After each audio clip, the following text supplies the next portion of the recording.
a empezar con una presentación. Tenemos a Mayra Rodríguez, una exdirectora de Planned Parenthood, y pues ahora es una mujer brillante y una mujer que aparte defiende la vida y defiende la vida desde la concepción. Mucho gusto, Mayra. Es un placer tenerte aquí con nosotros. Eh, Quisiera comenzar, yo creo, con la pregunta principal, ¿no? Eh, Tal vez para los que nos están escuchando ya habían escuchado la palabra IPPF, ¿no? O Plan Pare, pero capaz algunos no han tenido ese acercamiento y quisiera que nos explicaras a grandes rasgos, porque yo sé que es una clínica muy grande con muchas secciones, ¿qué es la IPPF? Sabes, me parece curioso que dentro y fuera de la frontera la gente no sepa grande, lo multimillonario y lo importante que es para la industria del aborto Planned Parenthood, la IPPF, Planned Parenthood Federation of America, International Planned Parenthood Federation, como le quieran llamar, ¿no? Y apenas estuve en Nueva Jersey, como tú ya sabes, la semana pasada, y comentaba ahí en una conferencia de prensa que tuve, que si sabían ellos que el dinero de aquí de Estados Unidos, de todos nosotros, los que pagamos impuestos, especialmente ahora con que se tumbó la Mexico City Policy, ¿no? Que se va a entregar al extranjero para el aborto, era utilizado en el extranjero para el aborto. Hablé de los barcos que en el mar abierto hacen abortos, dizque ayudando a las mujeres, ¿no? Y la gente se sorprendió y le dije, ¿sabías tú que existen más afiliados a Planned Parenthood que McDonald's? No sabían, ¿sabes? La gente dentro de este país no lo sabía. Planned Parenthood es la organización más importante en la industria del aborto. Su fin es promover el aborto, pero, ¿sabes? No es eso desde el principio. No era así en los años 60. Eso fue cuando se legalizó el aborto y lo vieron como un negocio, ¿no? Creo que una vez te comenté o le comenté a Raúl que el panfleto de Planned Parenthood de los 60 estaba en contra del aborto, ¿no? Y en el 72, cuando se legalizó Roe versus Wade, se volvió pro aborto y empezó a ser ahora sí que la fuente de su negocio. Entonces, vamos, hay algo que la gente ignora mucho de Planned Parenthood. Ellos creen que solo son clínicas, ¿sabes? Y no es así. No solo son clínicas. Planned Parenthood tiene como que tres brazos, por llamarlo así, ¿no? Tiene el que se dedica a recaudar fondos, ¿no? Con donadores, haciendo eventos. Tiene los que se dedican a tener abogados trabajando para ellos, que son los que buscan los políticos para trabajar para Planned Parenthood. Y sabes, esa búsqueda no empieza ya que están graduados y eso, no, no, ellos empiezan a reclutar gente que va a llegar a ese puesto desde el colegio, desde la high school, preparatoria, universidad, viéndoles el futuro, ¿no? Y convenciéndolos, lo vimos en la película de Un Plan, cómo desde el colegio comunitario, la universidad, se meten a vender su ideología, sus ideas, lo que es Planned Parenthood, para después con eso promoverlos como políticos en el futuro. Y lo podemos ver ahora, eso es lo que hacen. Eh, a grandes palabras, la industria del aborto, Planned Parenthood, es lo mismo que un narcotraficante. Sí, bueno, incluso yo había escuchado por ahí una conferencia que, por ejemplo, en sí la clínica, cuando va, por ejemplo, a las universidades, normalmente tiende a ir donde hay más hispanoamericanos o igual gente que no es de Estados Unidos, ¿no? Eso es muy curioso porque su fundadora, Margaret Sanger, es una persona que prácticamente iba en contra de la raza negra, por así Así es. decirlo. Bien, eso me lleva a una pregunta que aquí en México, por ejemplo, lo que es Mexfam y Uh -huh. algunas clínicas también que tienen otro nombre, Profem, creo que es una, Sí. manejan una cierta distinción entre el precio del aborto, ¿no? Uh -huh. Y eso lo pregunto o lo traigo al tema porque la financiación en el sentido de decir aborto legal, gratuito y seguro, ¿no? Dentro de lo gratuito, usted, una persona que trabajaba allí, ¿cómo manejaban el sentido de, del precio para una intervención? Sí, pues verás, en el estado de Arizona, que es donde yo fui directora de una clínica de abortos, el estado no permite que haya fondos del estado, ahora sí que se utilicen los impuestos de todos nosotros para promover o pagar el aborto. pero en estados como California, Nueva York, Nueva Jersey, Nuevo México y esos que sí lo permiten, sabes, hay una mujer que podría ir 5, 6, 7 veces al año a tener un aborto completamente gratis si ella califica y el gobierno lo paga. El gobierno no le da el dinero, tú lo sabes, Plan Parenthood no da sus servicios, somos nosotros de nuestros impuestos. Escuchaba recientemente el debate tan famoso que todos vimos la semana pasada, donde ella decía que estamos mintiéndole al público cuando decimos que nosotros vamos a pagar por el aborto. ¿De dónde sale el dinero? Por favor, de nuestros impuestos. Y en lugar de irse para tener mejores servicios de salud, para promover o dar servicios de salud a las personas, por ejemplo, con cáncer o algo así, se van para el aborto. Eso pasa ya aquí en Estados Unidos. Y entonces las mujeres en Arizona tenían que pagar o su seguro médico lo pagaba o muy rara vez el seguro que da el gobierno lo pagaba, ¿no? Eso es muy rara vez porque otra vez los estados conservadores como Arizona limitan mucho el uso de dinero del gobierno para pagar el aborto. Entonces, usualmente ellas pagaban de $550 a 600 si tenían menos de 12 semanas. Ahora, si una mujer cada que sube una semana en el embarazo le aumentan $125. Ya te imaginarás, llegando mucha gente sigue sin saber que existen los abortos a las 40 semanas y esos te están saliendo casi $8,000. Wow. No, incluso aquí en México, un dato que lo tengo actual, por ejemplo, aquí no es legal, pero bueno, en una clínica te envían de Uh una -huh, clínica pública que uh pertenece a -huh, la IPPF, te mandan a una privada donde el costo en pesos mexicanos a las 24 semanas es en 55,000 pesos, ¿no? Es es decir, cierto, te envían a otra clínica porque pues aquí no es legal. Y yo creo es que, cierto. bueno, un poco yo creo como tema que a mí me interesaría saber igual, es cuando Mayra, o sea, usted, ¿cuándo se da cuenta que, bueno, dice, bueno, estoy trabajando acá, sí se ve en marketing, ¿no? Por ejemplo, en esta ayuda hacia la mujer, Uh -huh, que yo lo digo, una persona que va a trabajar allí para favorecer a las mujeres es un acto muy humano y muy bueno, ¿no? uh Pero -huh. cuando Mayra allí en esa clínica se da cuenta que, bueno, algo anda mal, es decir, no se hace lo que realmente se vendría propagando en esa clínica. ¿Cuándo usted se da cuenta de eso? Sí, pues verás, tú sabes mi historia, sabes que trabajé 17 años para ellos y yo sé que todo el mundo se pregunta, ¿cómo puede ser 17 años y nunca te diste cuenta, no? Come on, ¿no? Como dijeran de este lado, ¿no? La explicación es esa, son buenos ocultando, ¿me entiendes? Yo le he dicho a muchas personas, imagínate tú que estás casada con alguien y esas personas te dicen de afuera, oye, él te engaña, él hace esto, él hace el otro, él es malo, él es un mujeriego o algo así, tú no, no es cierto, no, no es cierto. Y un día a ti te toca ver que en verdad sí es todas esas cosas. La decepción, ¿me entiendes? Trabajé 17 años, sí, pero los 17 años no los trabajé en una clínica de abortos. Solo trabajé los últimos 10 meses como directora de la clínica de abortos. Fue ahí cuando el otro día en la entrevista que di en Nueva Jersey dije, me cayó el balde de agua fría. Me cayó, ahora sí como decimos los mexicanos, de trancazo, la realidad. Vi la cantidad de dinero que se depositaba diariamente, vi la cantidad de dinero que las mujeres pagaban.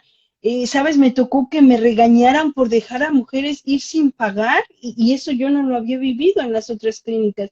Me tocó ver cómo a los empleados de las clínicas de aborto se les daba más, se les compraba pizza. Mayra, tuvieron más de 40 pacientes, asegúrate de comprarles algo de cenar.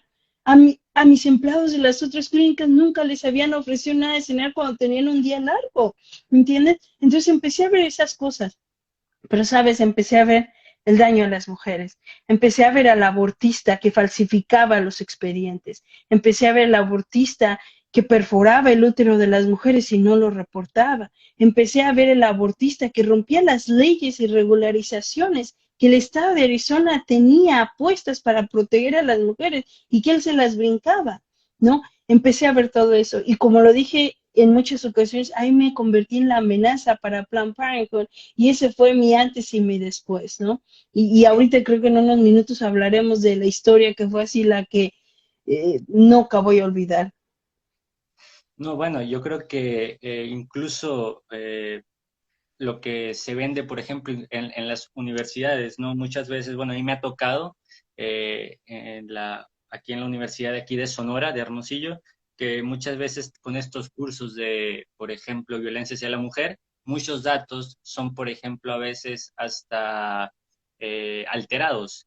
Así Por es. ejemplo, uno que a mí me sorprendió, que es un dato de una fuente muy confiable, es que el 48% de las mujeres que escuchan el latido del corazón del bebé que tienen en su vientre no Ujú. abortan, es decir, se van. Así es. Y yo Así creo es. que ahí la IPPF, ahí es cuando yo creo que, bueno, sabe realmente cuando una mujer mediante, por ejemplo, de escuchar el corazón, va a irse no va a ir a la intervención, no va a completar el aborto, ¿no? O el Así es. procedimiento. Así es. Entonces, yo creo que la pregunta que a mí siempre bueno, me he cuestionado, vaya la redundancia, es la mujer al entrar, ¿no? Al entrar, ¿cómo entra? Porque muchos pensarían que entra como que feliz, ¿no? Para resolver el problema que tiene, este problema que en cuanto cuando se entera que está embarazada, dice, bueno, los problemas económicos, problemas con mis papás, etcétera, ¿no? ¿Cómo entra la mujer y cómo sale? Porque para mí, el ver a una mujer ya desesperada y luego que salga después de lo que realmente le hacen, que le matan a su hijo, yo creo que no sale del todo bien. Pero usted que estuvo trabajando ahí, ¿cómo veía a las mujeres que entraban y que salían? Las mujeres llegan con mucho miedo, con la incertidumbre, ¿no? Pero de repente les puedes ver como si entra esperanza en su cara, ¿no? Como la esperanza de, ok, hago esto, me dijeron que en realidad es solo media hora y ya me voy, ¿no? Eh, pero salen con la cara de la esperanza, ya no está cuando salen destrozadas. ¿Sabes? Yo recuerdo mucho el comentario de uno de los enfermeros en la sala de recuperación cuando una chica estaba llore y llore y muy triste, ¿no? Y le dijo, oh, es normal que te sientas así, es normal que te sientas triste o que te sientas como que te sientes alivio. Y le dice y ella, yo no siento alivio. Y le dice, pero sería normal. Dice, son tus hormonas que están desbalanceadas. Y le dice, pero si empiezas a tomar pastillas anticonceptivas te vas a sentir mejor. Yo dije, ¿qué estoy escuchando? Cuando la paciente se retiró le pregunté, ¿qué acabas de decirle? Y dijo que si toma pastillas y le dije, ¿de dónde sacaste eso? No, pues eso es para decirles y que no se sientan peor de lo que se sienten. Eso es lo que les dicen a las mujeres. ¿Por qué? Porque ellas se van dobladas del dolor sin poder caminar, la sacan por la parte de atrás de la clínica, prácticamente en la puerta se la entregan a la persona que la recoge y así como buena suerte, ¿no? Y ya, terminaron con ese paciente. Eso es solo a los 10 minutos de que les practicaron un legrado. Imagínate, es un dolor extremo para una mujer, ¿no? Y el que pasó en tan poco tiempo, el sangrado sigue ahí. Entonces ahora no nada más había llegado con miedo y con preocupación, ahora se va con miedo, ¿no? La misma preocupación sigue en su cara, está destrozada de dolor físico y destrozada de dolor emocional y decepcionada de sí misma, porque digo, hemos escuchado el testimonio de psicólogos, psiquiatras, terapeutas que ayudan a las mujeres post-aborto y dicen, cada que una mujer se hace un aborto, su autoestima se va al suelo, ¿no? Entonces salen destrozadas y lo puedes ver en su cara, ¿no? Y ahí fue donde me di cuenta del negocio redondo. Sabes, te comenté que por más de 15 años trabajé en clínicas que se dedicaban a prevenir embarazos con anticonceptivos. Ahí me di cuenta cómo era el negocio redondo.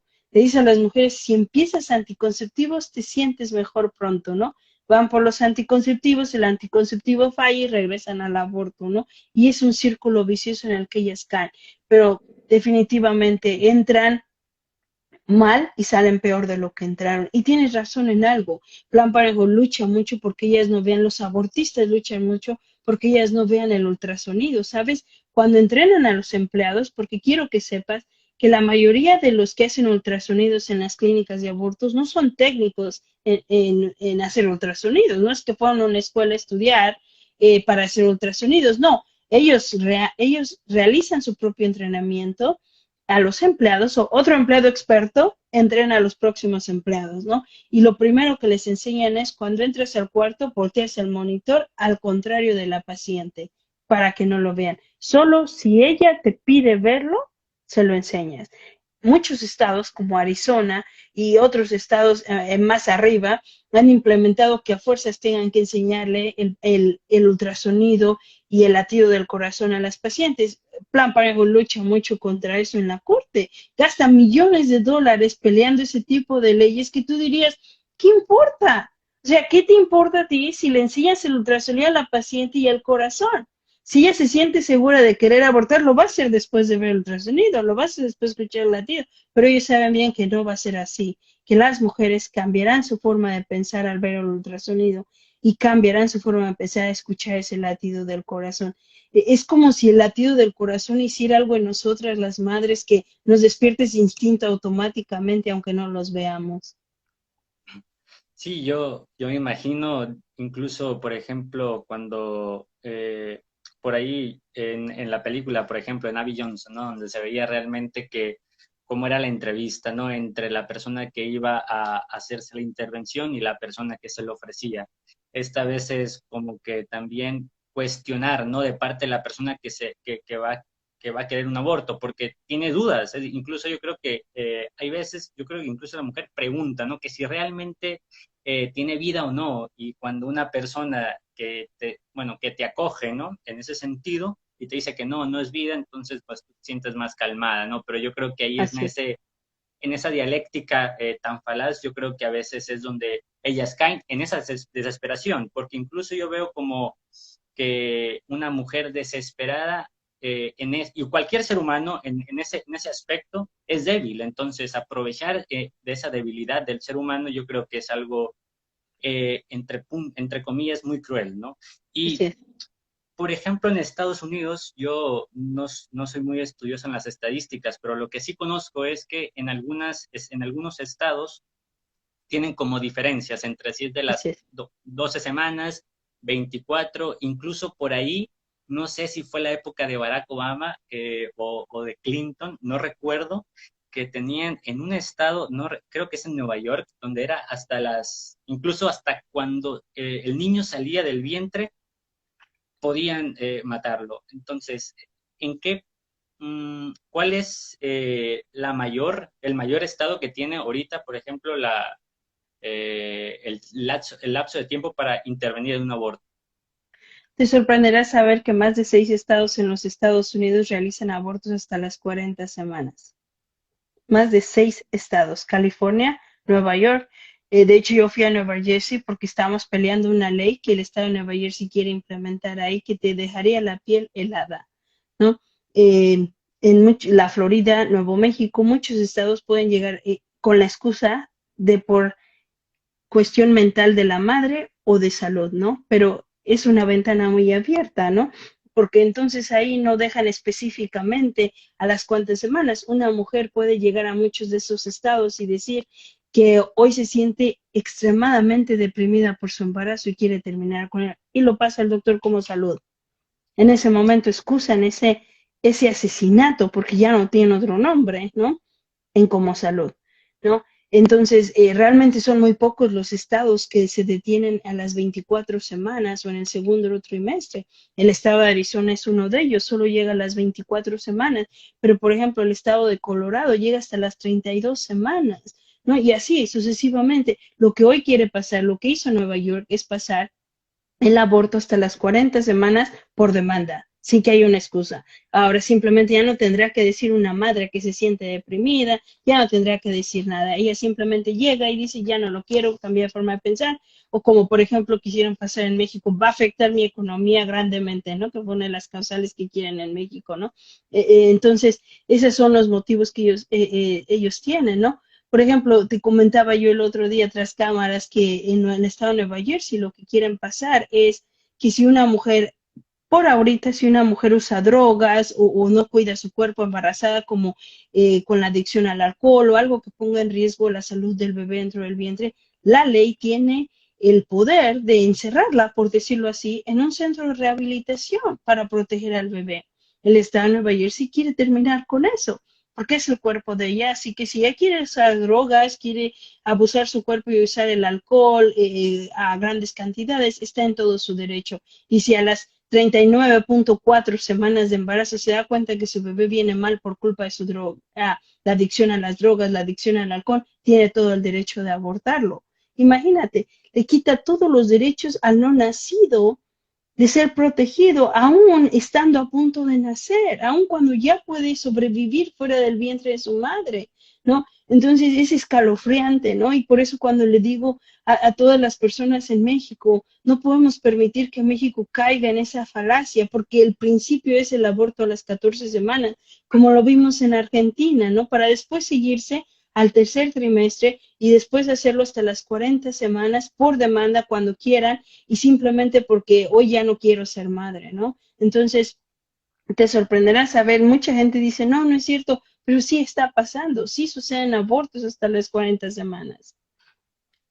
No, y sin duda alguna yo creo que es ya un punto más grave, ¿no? Porque estamos hablando de que los pretextos, por ejemplo, que aquí se tienen en la ley en base al derecho, por así decirlo, lo que marca la Constitución o lo que ha marcado el derecho penal, incluso algo que se me hace muy curioso en México es que ni siquiera para, por ejemplo, decir que una persona murió, tienen un dato exacto, entonces para la vida tampoco lo tienen.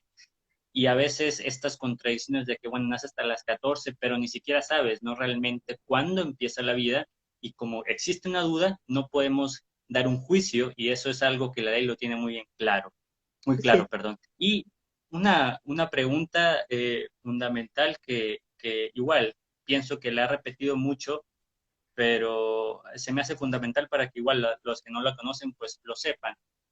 Mayra, ¿usted cómo llega a la clínica? Es decir, ¿cuál fue su, se podría decir, proceso en el cual usted quiere entrar a la clínica? Creo que la que usted entró, si mal no recuerdo, fue la de Flagstaff en Arizona. No, no sé si es esa. Phoenix, fue Phoenix, en Phoenix, Ah, Arizona fue la Phoenix. primera. Lo que pasa es que fui directora de Flagstaff, Phoenix y Glendale, por eso sale Flagstaff ahí a la luz, pero sí, eh, sabes, me gusta mucho contar esta parte de la historia porque la gente puede entender un poquito más a los inmigrantes, ¿no? Tú estás muy pegado a la frontera con Arizona y puedes escuchar las historias, ¿no? Yo llegué aquí a este país como una inmigrante turista. Entré con una visa de turista, ¿no? Porque éramos afortunados y no teníamos que cruzar como muchos de mis compatriotas han tenido que. A paso del tiempo esa visa de turista se expiró y mi mamá ya no quería que regresáramos a México por la violencia que ya se vivía en la Ciudad de México. Recuerdas, fue en el año de Colosio y creo que ya con eso dije mi edad. Entonces, entonces con eso de todo lo que estaba pasando en México y todas las complicaciones, nos quedamos aquí y empezó mi historia como un inmigrante indocumentado. Yo ya estaba dispuesta a dedicarme a trabajar con muchos de mis compatriotas, lo tenemos que hacer, restaurantes o prácticamente lo que sea, ¿no? Entonces, una gran amiga mía trabajaba en Planned Parenthood y me dijo, oye, tú tienes tu certificado de laboratorista técnico de México y ellos quieren alguien que habla español, ¿por qué no te vienes a trabajar con ellos? Ellos ayudan a las mujeres. Yo no sabía quién era Planned Parenthood. ¿Sabes? Existen personas hoy en día que no saben quién es Planned Parenthood. Entonces, yo llegué ahí a las puertas, ¿no? Con el sueño americano de trabajar de algo que a mí me gustaba, que era el área de salud, y ayudan a las mujeres. ¡Wow! Y me van a dejar trabajar en mi situación migratoria, son lo mejor, ¿no? Y ahí es donde empiezas a ver al lobo vestido de cordero, ¿no? Esa vestido de oveja buena que está ahí para ayudarte, ¿no? Y sabes, lo curioso es que han logrado engañar a la comunidad inmigrante de la misma forma que he visto cómo están engañando ahorita a la comunidad LGBT, por ejemplo, ¿no? Donde nosotros sí te queremos, ven con nosotros, ¿no? Y ya los están viendo como un negocio también, ¿no? Y ya me voy a meter en otro tema que creo que no vamos a tocar hoy, pero esa es la realidad, ¿no? Y así es como yo comencé con Planned Parenthood, ¿no? Con mi diploma de México, de la Ciudad de México como laboratorista técnico, con la ilusión de ayudar a las mujeres. Sabes, en la entrevista que me hicieron el primer día recuerdo mucho una pregunta, ¿no? Porque no les importó mis papeles mexicanos ni nada de esas cosas. Ellos se enfocaron en, ¿qué opinas del aborto? Ahora yo venía de la Ciudad de México y no era legal el aborto. y para mí nunca había sido algo que yo tomara como una opción, así que yo contesté como has oído contestar a muchas mujeres el día de hoy. Yo no me haría uno, pero si alguien más se lo hace, es su cuerpo y su decisión. Sabes, hoy recuerdo esas palabras bien y digo, wow, ¿qué estaba yo pensando? Sí, y bueno, yo creo que esa frase o bueno, esa respuesta es común, ¿no? Porque a veces, y lo que yo he visto, ¿no? Se vende como no, no hay que juzgar, ¿no? Es decir, como si el juzgar fuera juzgar a la persona, cuando las personas deberían entender que realmente el juzgar es no a la persona, pero sí al acto en sí. Entonces, hay que como que empezar a tratar de diferenciar las dos partes, una del lado del acto y la otra de la persona que se tiene que respetar.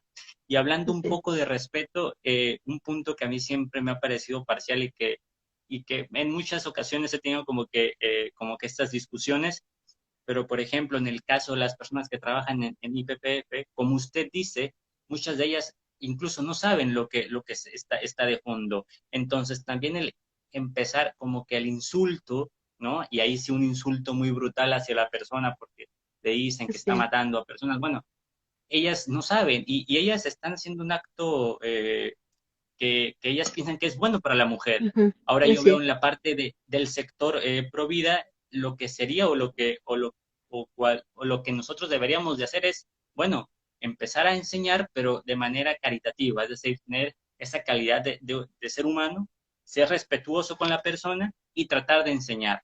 Y yo creo que eso, pasando a otro punto, en el sentido de la ideología de género, por ejemplo, en el lobby LGBTI y demás, ¿cuál es la función? Bueno, yo nunca he sabido la conexión que tienen con IPPF, o si la tienen, o si ni siquiera se topan. Es decir, ¿cuál es la postura de IPPF hacia ese lobby? Y si ese lobby sabe quién es IPPF. Sabes, te sorprenderá saber que va a ser la primera organización que se dedique a dar tratamiento de reemplazo hormonal a las personas transgénero sin permiso de sus padres. De hecho, recientemente salió otra persona anónimamente en el estado de Nueva York como denunciante también de Planned Parenthood diciendo las atrocidades de cómo están embaucando a los niños o a las niñas, vendiéndoles las hormonas de reemplazo como un negocio, ¿no? Sin permiso de sus padres, no, no te preocupes, no tienen que saber, ¿no? En el momento, y digo, tú sabes, desde chiquito me imagino que tus papás te enseñaron en México, era muy conocido el decir, los comerciales que decían, si te dicen no le digas a tu papá, corre, grita, ¿no? Es lo primero que le enseñamos a nuestros hijos. Si alguien te dice, vamos a hacer esto y no le digas a tus papás, corre, esa persona es mala, ¿no? Sin embargo, Plan Parenthood hoy les dice, yo estoy aquí, no le tienes que decir a tus papás porque para eso estamos nosotros y ellos van hacia ellos, ¿no? Como un imán que los están atrayendo, ¿no? Entonces se han vendido igual, de la misma forma que con las mujeres, ¿no? Nosotros te comprendemos, tus papás son retrógradas, cerrados, religiosos, mochos o como quieran llamarles, y ellos no te comprenden, pero por eso estamos nosotros aquí, para ayudarte, apoyarte, ¿no? Y entonces seguir haciendo negocio a costa de las personas, ¿no? Que es lo que para ellos les interesa. ¿Te ibas a imaginar por qué era tanto su interés en ese movimiento? Claro, porque ellos quieren ser los primeros en venderle las hormonas. Imagínate, es un negocio millonario. Y una vez, otra vez más, vamos a mencionar que detrás de ellos se encuentran las compañías farmacéuticas que cada día se hacen más millonarias a costa de la salud de las personas, ¿no? Pero al final de cuentas es esto. Ese es el interés de Planned Parenthood, ¿no? Y la comunidad, no toda, porque existen muchas personas de la comunidad LGBT que están abriendo los ojos y saben que no es así, ¿no? Pero lamentablemente, igual que los inmigrantes, hay muchos que están cayendo en ese cuento donde ellos son los buenos, los que quieren ayudarte, los que quieren apoyarte, pero en el momento en que te dicen, ven sin permiso de tus padres, no les digas a nadie, aquí estamos nosotros, algo está mal. Sí, bueno, y igual va junto con pegado a Así lo es. que vendría siendo el tema anterior que habíamos retomado, ¿no? Y como, por ejemplo, la autoridad del padre o la autoridad de la familia ya poco a poco se va desblindando totalmente, en donde, bueno, tú realmente si lo decides, pues eres libre, ¿no? Entonces hay también una confusión de qué es la libertad realmente, porque la libertad sin el cuidado de la salud, pues la libertad se va a ver en un momento dado coartada. ¿Por qué? Porque yo creo que esas personas que se hormonizan, y esto sale médicamente en muchas tesis y en muchas investigaciones, tienen secuelas o tienen problemas de salud muy graves. Que ahí yo creo que vendría la segunda pregunta, bueno, la siguiente pregunta, en donde las personas que tienen dificultades después, hablando tanto del aborto como estas personas que se hormonizan, la clínica en sí las acoge, es decir, les ayudan, por ejemplo, a una mujer que tiene complicaciones en su, al tomarse la pastilla misoprostol, al siguiente día con estas fuertes contracciones que tiene realmente la mujer, o incluso un hombre que se quiere hormonizar para ser mujer, si tiene problemas de salud, después, ¿cómo es que la clínica los ayuda? Y si esta está dispuesta también a ayudarle. Ok, pues partamos donde las formas que le dan a los pacientes para firmar para cualquiera de estos tratamientos les dicen prácticamente que ellos pueden perder la vida en eso y no van a ser responsables a Planned Parenthood. ¿Sabes? Esa es la razón por la que es tan difícil demandar a Planned Parenthood por daños hechos a las mujeres o a las personas, ¿no? Te voy a contar el caso, no es de una persona transgénero, no, pero era una chica que a los 16 años empezó a usar la Depo-Provera. Es lo mismo de hormonizarse, ¿verdad? Es igual, prácticamente dosis de hormonas similares, ¿no? Empezó con la progesterona a los 16 años sin permiso de sus padres, ¿no? A cuidarse para no quedar embarazada, lo ocultaba mucho de sus padres, ¿no? Eh, a los 19 años ella falleció, ¿no? ¿Por qué? Porque tenía un problema de salud en la sangre y que con la progesterona se empeoró y le dieron coágulos en la sangre que le llegó al cerebro y se murió. Cuando su madre se enteró que se había muerto, supo que la progesterona había ocasionado y acelerado esa enfermedad, ¿no? Y ella no sabía que su hija estaba usando la Depo-Provera, que es la inyección que se inyecta o cada mes o cada 3 meses, ¿no? Ella entró a la clínica, que no era la clínica que yo era directora, sino otra clínica, gritando, mataron a mi hija, pero Planned Parenthood se lavó las manos. ¿Por qué? Porque la chica había llenado los papeles donde ella había dicho que estaba diciendo toda la verdad sobre su historial médico. Era una niña cuando comenzó. Ella no sabía que su historial médico de chiquita había tenido eso. No es que los padres nos sentamos y les decimos, sabes, cuando tenías 2 años te hospitalizaron de esto. No, nuestros hijos salen de eso y tratamos de hacer la vida normal. O sea, nosotros salimos de nuestros trata de hacer una vida normal y pocas veces te recuerdan hasta que hay necesidad, ¿no? Así que uno le habla a la mamá y le dice, ¿no? Yo recuerdo una vez cuando estaba embarazada de mi primer bebé, le hablé a mi mamá y le dije, oye, mamá, yo he tenido esto, y mi mamá me decía, sí, y esto, no, y así, ¿no? Y yo ya tenía como más de 20 años, entonces me pongo a pensar, ¿no? En una niña de 16 años que no sabe nada y que lo único que quiere es recibir el anticonceptivo para poder ser libre en lo que quiere hacer, sin cortarle a sus padres, y obviamente, aunque supiera que tiene una enfermedad, va a mentir porque lo que quiere es recibir ese anticonceptivo para poder estar bien, ¿no? Pero en este caso no es que mintió, realmente ya no sabía que su familia tenía riesgos de eso y que ella había tenido problemas de eso. Entonces se murió, Plan Parenthood se lavó las manos porque la chica, sin permiso de sus padres, había firmado una autorización. Eso es lo que ellos hacen. Entonces ahora hablamos de las pacientes del aborto, ¿sabes? Ahí vas a encontrar algo curioso. A las pacientes del aborto les dicen que si se sienten mamá y están desangrando y pasan esto, que no vayan a la sala de emergencia, que primero les llamen a ellos. Tú dirás, wow, sí las quieren cuidar, pero no. Hablabas de las estadísticas hace rato, ¿no? ¿Y por qué están tan chuecas, no? Pues es por eso que están tan chuecas. Mi historia es un ejemplo de lo que un médico es capaz de hacer cuando no quiere que la verdad se sepa, y eso es no reportar los daños, no reportar las emergencias, para que entonces las estadísticas se vean más favorables para ellos, ¿verdad?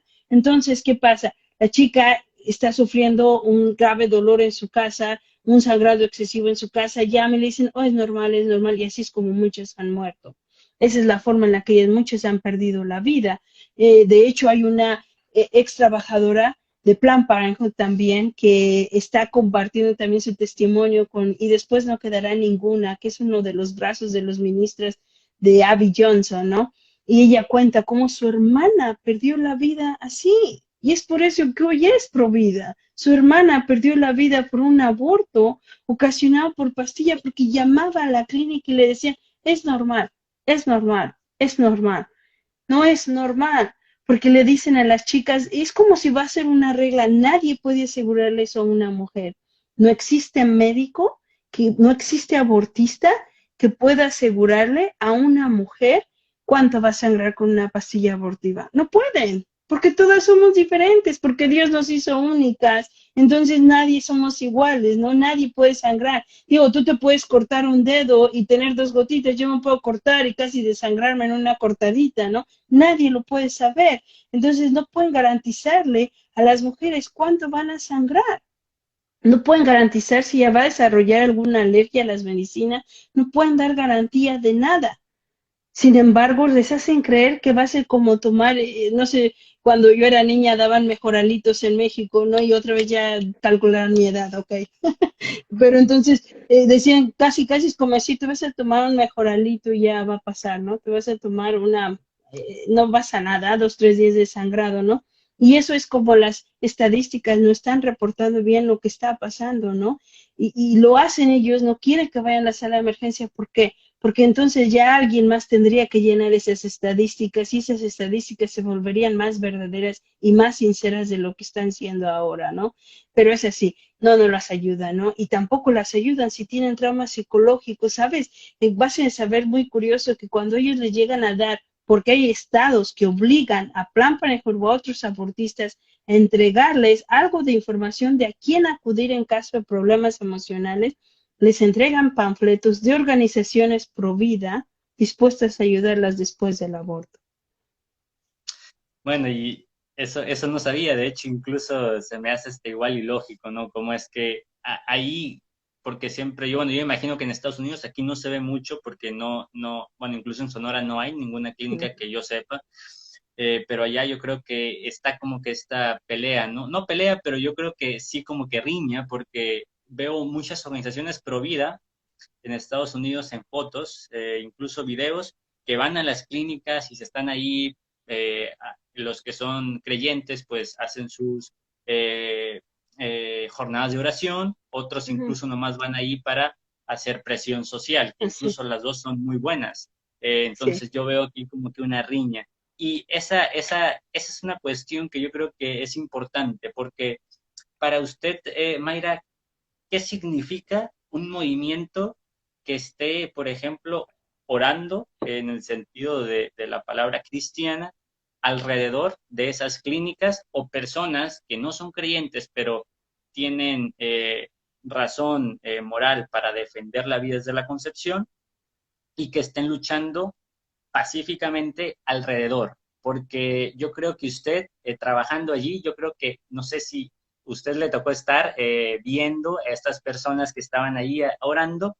¿Usted qué piensa de ese movimiento? ¿Ayuda, no ayuda o simplemente es neutro?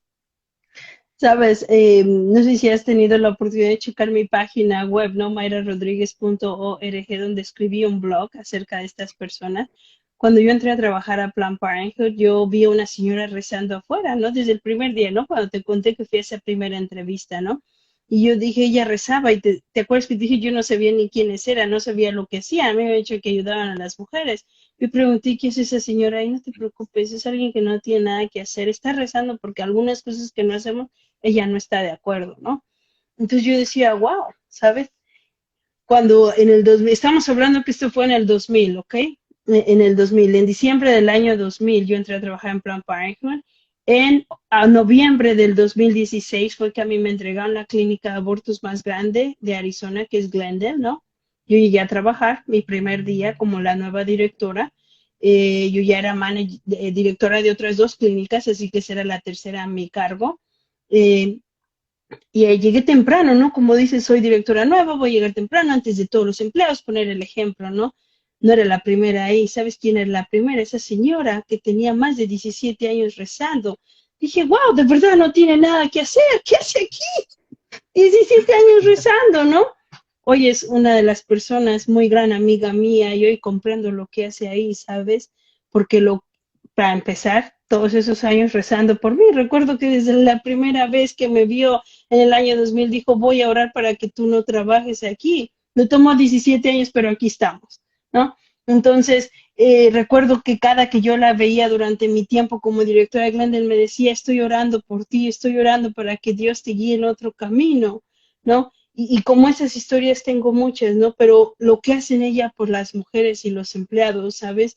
Durante mi tiempo como directora de la clínica de abortos en Glendale, yo tuve empleados que contraté, ¿no? Y que en su primer día los estás esperando y de repente las 9 no llegaron, las 10 no llegaron, llamas, oye, ¿vas a venir a tu trabajo? No, yo ya iba para allá, pero había personas rezando y mejor ya no. Y se fueron, ¿no? Ahora cuando está la campaña 40 días por la vida, ¿no? Podemos ver más del 60% de pacientes no llegan. Recuerdo que hubo una vez donde esa campaña se unieron con las manos, hicieron de verdad una cadena humana con manos, ¿no? Alrededor de las clínicas de aborto. Ese día no tuvimos pacientes. ¿Por qué? Porque cuando la gente va y ora ahí afuera, existe una energía que hace que las mujeres ya no quieran entrar. Ahora, ¿te acuerdas que yo te decía, esa gente no tiene que hacer? Te prometo que yo creí como empleada que alguien les pagaba.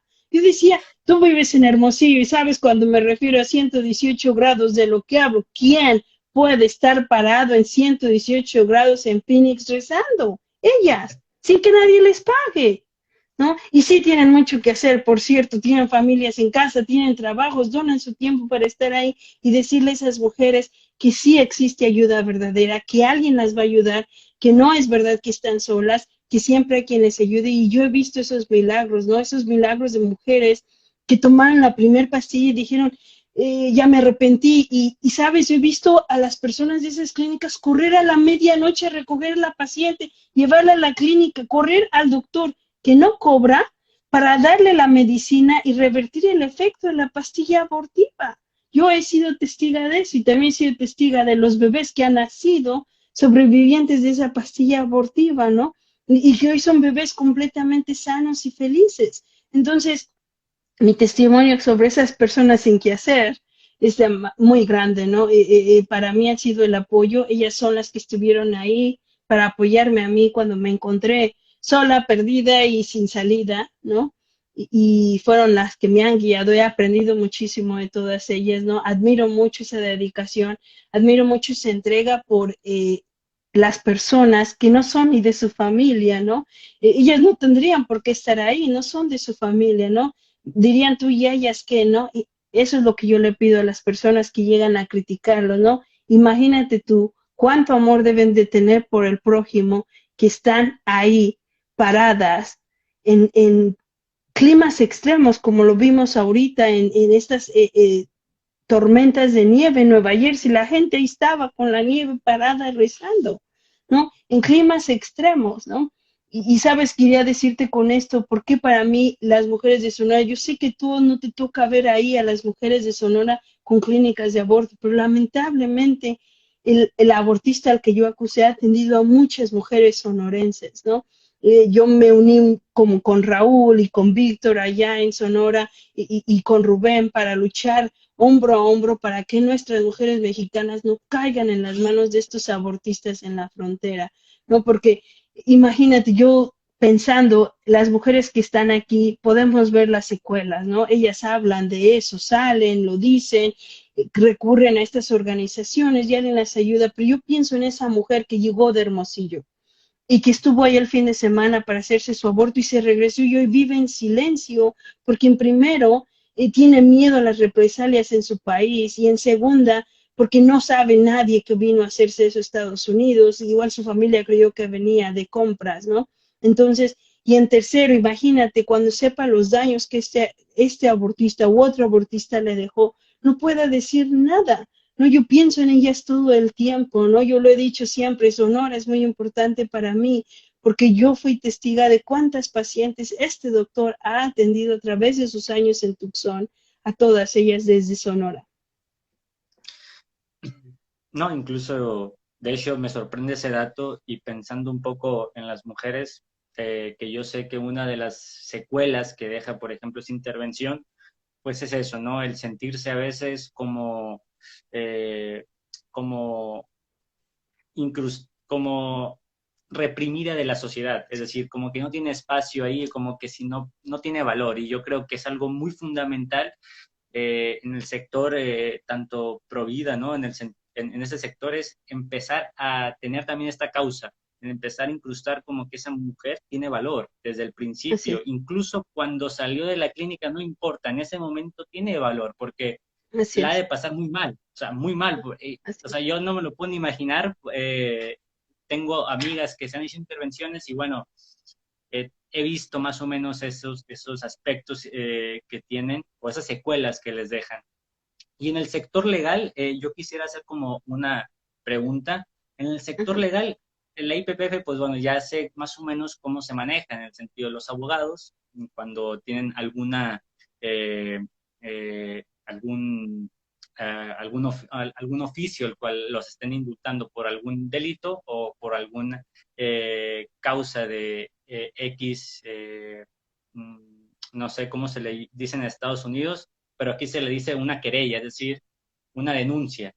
Sí. IPPF, por ejemplo, a usted, cuando ya saben, pues bueno, cuando usted empieza a indagar, a que, bueno, a decir, bueno, acá hay algo mal, como que no se está haciendo el trabajo correcto, legalmente a usted, por ejemplo, ¿cómo le va en el juicio? Es decir, cuáles son las referencias que le dan a usted y que dicen, no, pues Mayra hizo esto y por esto tiene que ser una persona que, pues, cometió un delito y tiene que ser juzgada. De hecho fue al revés, ¿no? Esto es algo que a lo Ah, mejor la gente la tiene un poquito confundida en mi historia, ¿no? Ellos a mí me acusan de tener narcóticos en el escritorio y me dicen, Mayra, mientras tú no estabas el viernes en tu oficina, nosotros encontramos narcóticos en tu escritorio. Perdón, perdóname, perrito, Prince, no, I'm sorry. no, está bien. Entonces, ellos en ese momento deciden que al tener los narcóticos en mi escritorio, quedo despedida, ¿no? Y recuerdo bien sus palabras que me dijeron, pero sabes, si te vas, prácticamente, si te vas sin hacer ruido, así queda todo. Y yo dije, yo no tenía narcóticos, yo ni estaba en mi oficina, pero si me voy sin hacer ruido. Ese día salí, no firmé nada, me fui, ¿no? Y te decía yo que las personas sin nada que hacer, que tanto me apoyaron, me ayudaron a encontrar a mi abogado Tim Casey. Y fue ahí donde al buscarlo a él tomamos la iniciativa de empezar una demanda en contra del Plan Parenthood por despido injustificado. Ahora, no sé si Raúl o Víctor o alguien de allá de Sonora te ha comentado que a nivel historia soy la primera indocumentada en ganar una demanda por despido injustificado, porque pues obviamente es así como los indocumentados se quedan callados, los corren y creen que ya no hay nada que hacer, ¿no? Entonces, gracias a Dios, el sistema de justicia del estado de Arizona y de este país me permitió levantar una demanda en contra de Planned Parenthood por despido injustificado bajo la protección de denunciante, que fue como empezamos la demanda. Yo empecé la demanda en contra de Planned Parenthood en el 2017 y en el 2019 llegamos a un juicio donde, gracias a Dios, les ganamos después de 14 días de juicio sabes, las 10 personas del jurado eran pro aborto, eran pro Planned Parenthood.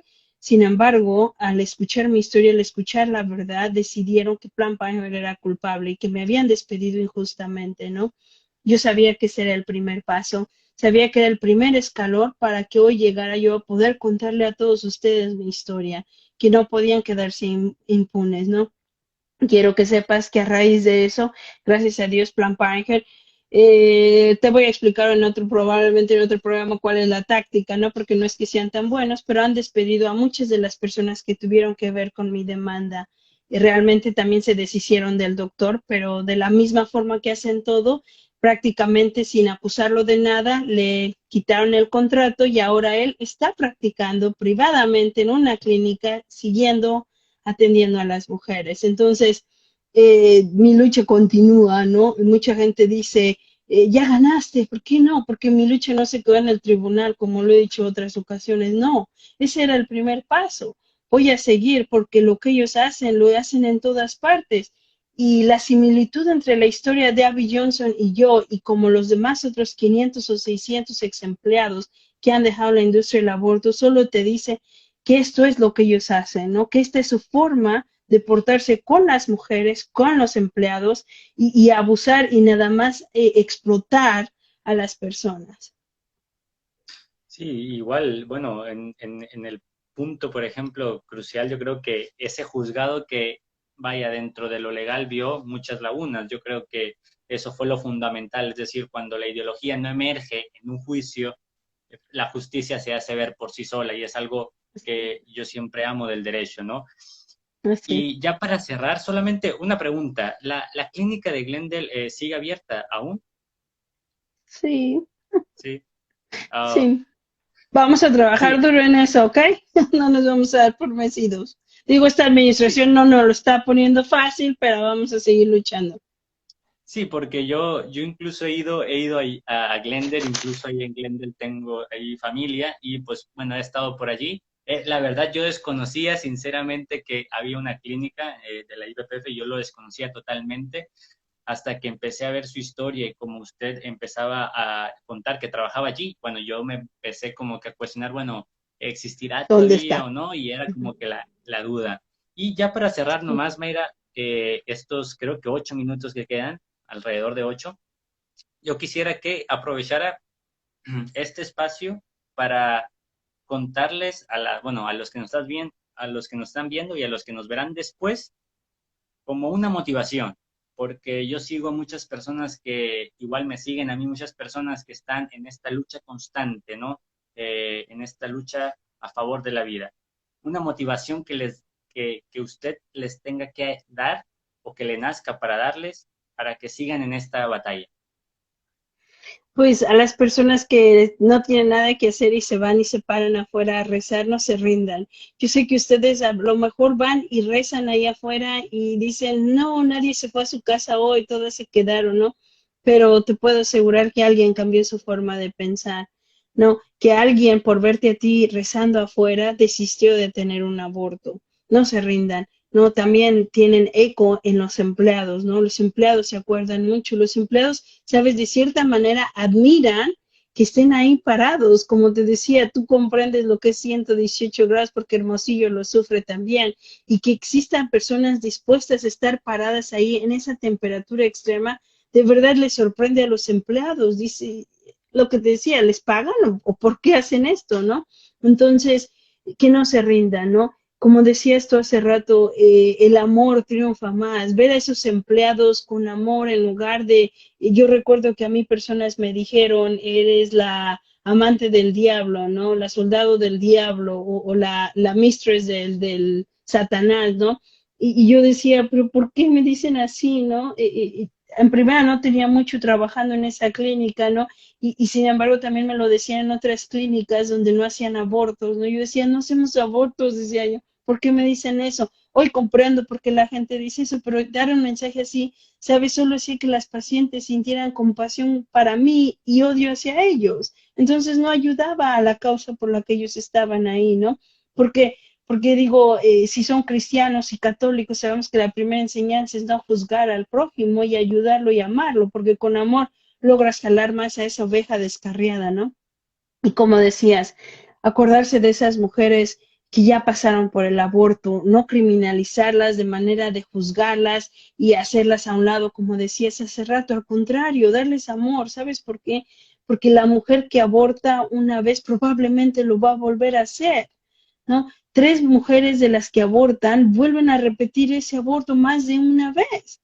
Entonces, es muy importante estar ahí para ellas porque nadie más está ahí para ellas. ¿Por qué? Porque al sanarla a ella, quizás ella en lugar de contarle a la amiga, ¿sabes qué? Me fue re bien en el aborto. Sí, me siento un poco triste, pero ya estoy mejor. Y la amiga diga, ah, entonces lo voy a hacer yo también porque ella ya siente mejor. No, quizás al estar ahí y ayudarla a ella después del aborto, ella haga que su amiga que después quiera tener algo así desista de hacerlo y se hace una cadenita, ¿no? Donde se pasa el mensaje de amor, ¿no? A las personas, por ejemplo, en México, yo sé que se mira bien difícil ahorita el ataque que hay contra México y tengo desde que salí a la luz diciéndoles, es un plan de negocios, quieren una clínica en cada esquina y debemos de mantenernos fuertes. No, yo sé que en Argentina se cayeron mucho con lo que pasó, pero la guerra no está perdida, ¿no? En Estados Unidos llevan peleando cuántos años en contra del aborto, no hay que darnos por vencidos y ahorita muchos de ellos están viendo los frutos, ¿no? Como en estados como en South Carolina, donde ya no va a existir el aborto después de que hay un latido del corazón y en cosas así, ¿no? Entonces, que no se desista, ¿no? Que yo entiendo que se siente triste cuando uno pierde, ¿no? Y que siente uno impotencia, pero teniendo al grande de nuestro lado siempre lo vamos a poder, ¿no? Y educando a las personas, ¿no? Oración, educación y prevención. Muy bonitas palabras, en serio, Mayra. Es un Gracias. gusto tenerte en este espacio. En realidad, para mí, bueno, yo recuerdo, ¿no? Cuando recién empecé con Raúl, yo me ponía nervioso, ¿no? Incluso ahorita estoy nervioso porque para mí empezar a entrevistar, empezar a tener, por ejemplo, este tipo de diálogos, no por el contenido, sino por incluso por la habilidad, ¿no? Que uno tiene que tener. Por ahí pido disculpas si me escuché un poco No, trabado, en serio. Una lo hiciste disculpa. muy bien. Eh, Gracias. Mm, y pues bueno, sería un gusto igual, subsiguientemente, perdón, en días o en días siguientes, tenerte en cuenta por ahí en algunas entrevistas. En México, pues actualmente no se ve como tú dices, pero sí, yo sé, yo sigo las estadísticas y ahí sí al 100% y veo cuánto dinero empiezan a tener ya estas empresas hacia México. Va a ser un año Sí, muy complicado, muy difícil, porque el dinero ya llegó prácticamente, entonces, bueno, vamos a sí. empezar a tener que tener esta lucha, como tú bien dijiste, Mayra, con este respeto hacia la persona, pero también empezar a abrir un poco más los ojos. Muchas gracias, Cuando Mayra, andes en en serio. Glendale lo hacemos en vivo allá afuera en la acera, como gente sin que hacer. Excelente, muchas gracias, Mayra, es un Gracias. placer tenerte aquí y pues espero que sigas bien, trabajes en lo que andas trabajando y pues que Dios te bendiga. Muchas gracias a ti. Gracias por tu paciencia, de verdad, ¿eh? No me canso de pedirte disculpas, ¿ok? Cuando estés en Arizona, espero estar yo también ahí, coincidir y hacemos algo en vivo, ¿ok? Muchísimas gracias.